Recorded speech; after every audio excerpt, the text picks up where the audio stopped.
My name is Bruce Provan. I'm the Managing Director of Provan Family and Fertility Lawyers, a firm of lawyers practicing in central Brisbane.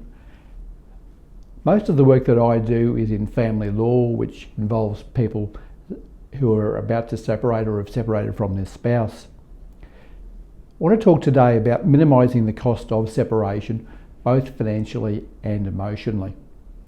Now, separation can be a very expensive process. It is for some people, both financially and emotionally, but it doesn't have to be. For most people, they can resolve their matter without going to court, usually with the assistance of a lawyer. So my tips to minimise the cost are, firstly, to try to reach an agreement with your former spouse or partner if you can. Now, that's not always possible. I recommend engaging a lawyer either prior to or shortly after separation to find out your rights, your entitlements, the process, how long it might take and what it might cost. Now, as a lawyer, clients come to us and they're seeking assistance to try and get through what is going to be one of the most difficult times of their life. Now, in the vast majority of cases, matters can resolve without going to court. In fact, the stats show that even of the cases that start in court, only about 5% of them will end up going to a final hearing before a judge. 95% of them will settle. And even aside from those matters, there's a huge number that don't even go to court, where people are able to resolve the matter between themselves with the assistance of lawyers. So our next tip is to try to communicate civilly with your former partner or spouse. Some people just can't communicate or can't communicate civilly, and as a result, the communication generally goes through lawyers, or even worse, it goes through the children, which is obviously detrimental to them. Second tip is don't inflame things.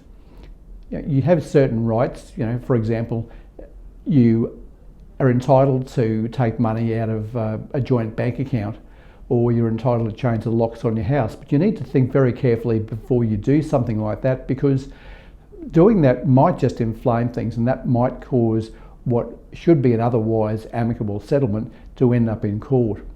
So think long and hard before doing that, and I suggest getting advice from a lawyer before you do. My next tip is to be open and honest. If people are open and honest, it usually means that the process of negotiating a property settlement goes more quickly and smoothly. As soon as one person believes that the other person is trying to hide assets or do something unscrupulous, that then makes the whole process more difficult and therefore more expensive. My next tip is to try to engage a mediator if you can't agree between the two of you.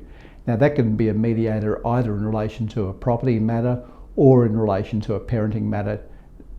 A mediator in a parenting matter is known as a family dispute resolution practitioner. Again, if you're going to go to mediation, good idea to get some advice from a lawyer before you do that, and it may be appropriate, especially in property matters, to have a lawyer to represent you at the mediation. And my final tip financially is to try to avoid going to court. The court process can be very expensive and time consuming, not to mention stressful. Emotionally, my suggestion is that you try to look after your health, especially your mental health. You're going through a very difficult time of your life, and it's often a good idea to get help from a counsellor or psychologist. Also, reach out to family and friends. They're likely to be a huge emotional support to you when you go through the separation. Try to avoid conflict with your former partner. The research shows that children are adversely affected not by the separation itself, but by the conflict between their parents both before and after separation. So if you can manage to minimise that conflict, that will be the best thing for the children. And as I said before, try to avoid court if you can, because apart from the cost of going to court, it takes a huge emotional toll. Now, courts are there for a good reason. They're there for people who can't manage to resolve their differences. But most of the time, people with assistance from lawyers and mediators can resolve their differences without having to go to court. I'm Bruce Provan from Provan Family and Fertility Lawyers.